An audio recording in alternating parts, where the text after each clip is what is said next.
the level of concern that I think we all have about what, as we watch our politicians squander our economy, make more and more wars, they have no idea how to run an economy. And everything is going from bad to worse, and we are just waiting for the hammer to fall. So every so often I write a letter to one of our MPs, and this one is to David Cameron. I get usually either nothing in reply or some kind of AI scrawl on something not little better than lavatory paper, but I feel somebody watches it. So this is why I'm recording it and putting it up on the internet. Perhaps other people will think of other ideas better than mine. So this is one to David Cameron. Lord Cameron, at a time when respect for politicians has reached an all-time low in this country and probably throughout the Western world, you have decided to re-enter the fray. I've always thought that you were amongst the most decent of those elected to serve the poor beleaguered people of our proud nation, and that as Prime Minister you did try to do your best, and that you became totally disillusioned by what you learned of how and who is really running this world. I wonder what deal you have done with the devil that has tempted you back with a plum job, a title and a seat in the House of Lords. You do not need me to point out that there is a level of anger and indignation building up amongst the ordinary people of this world at the appalling government of this present time and the squandering of the Western world's resources on one terrible war after another, and people like that ghastly little man Zelensky pocketing millions of dollars a day. Now our stratospherically incompetent and cowardly politicians are helping to finance Mr. Netanyahu's bloodbath and genocide of the Palestinians. No doubt this is another opportunity to do a bit more money laundering for the Zionist cause.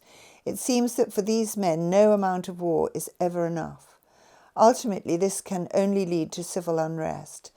No doubt those who are destroying our country at the present time think they are accounting for this by bringing in all these boat people, who are mostly young men of military age, all of whom are being put up in hotels at our expense, and will no doubt be armed against the British people when trouble starts to break out. I am sure you are aware that the same tactics were used to start the French Revolution, where the Duc d'Orléans, having made himself the richest man in Europe by opening the grounds of his palace to gaming and prostitution, paid for all the grain in Paris to be sent to the Channel Islands so that people were starving, then brought in Italian mercenaries to raise insurrection. Oliver Dowden has already been on his hind legs in Parliament, warning of shortages over Christmas and probable power cuts. After all, the gentlemen of the Jewish race do not celebrate Christmas. I might point out that no one as complicated an individual as any one of us who walk the earth today could have come from nowhere to go to nothing. Humanity is a ladder of one life after another, and if you want to come back into a world which will be the result of what is happening now, then you are a fool. Human life is such a little time, and if we cannot use it to do good and help others, then I believe we have to pay retribution for that. I love this country of England and feel that our empire was a force for good. Nothing is perfect with humanity, but this country and its people are among the best and most noble, and have previously brought order and trade to parts of the world that formerly had none. If we were so awful, why do so many people flock to come and live here? Something must be done to stop what is happening. Do you want the terrible world that is presently being created for your children? Do you ever wonder why your first child had to suffer the poor little sick life that he had to endure, and the heartbreak it brought to you and your wife? No doubt he was one of the poor men who was blown to bits in one of the last terrible wars. My suggestion is that we must stop giving money to Ukraine immediately. Although we have been censored and our tea is no longer shown in this country, I, along with many others, watched it when the Americans in the EU started the conflicts in 2014. I think that Putin has showed admirable restraint up till now, or perhaps he is in league with the other wicked people who are running the world. Who knows? Secondly, and perhaps more importantly, you should get together with the other foreign ministers like Antony Blinken and put massive sanctions on Israel. Netanyahu should be told in no uncertain terms that no exports from Israel into the Western world will be allowed until he has agreed to a permanent ceasefire and genuine peace talks. He is a monster with no conscience at all. He wants the oil and gas fields off the Gaza Strip, and he is prepared to kill every man, woman and child who is in the way of his greed to get it. I was horrified, although not surprised, by Nadine Dorries' book, and was amused by her comment that most MPs would rather pee in their granny's handbag than defend an honourable principle when the eyes of the world's press were upon them, and that MPs' principles were like unicorns.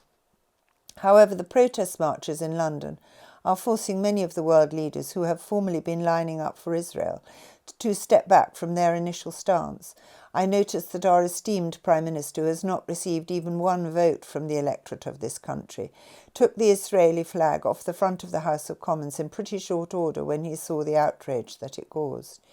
If you have not already gone over to the dark side, please use your position to try and do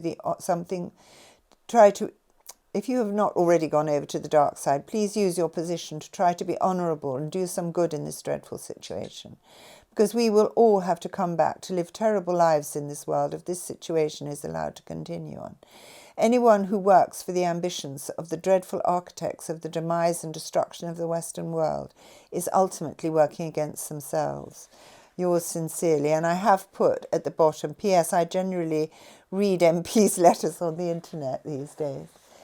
Anyway, hopefully it might do some good. I did one day write to Ben Wallace and remind him that he was not Minister of War, but Minister for Defence, and that he could perhaps get in touch with the Russians and have talks with them.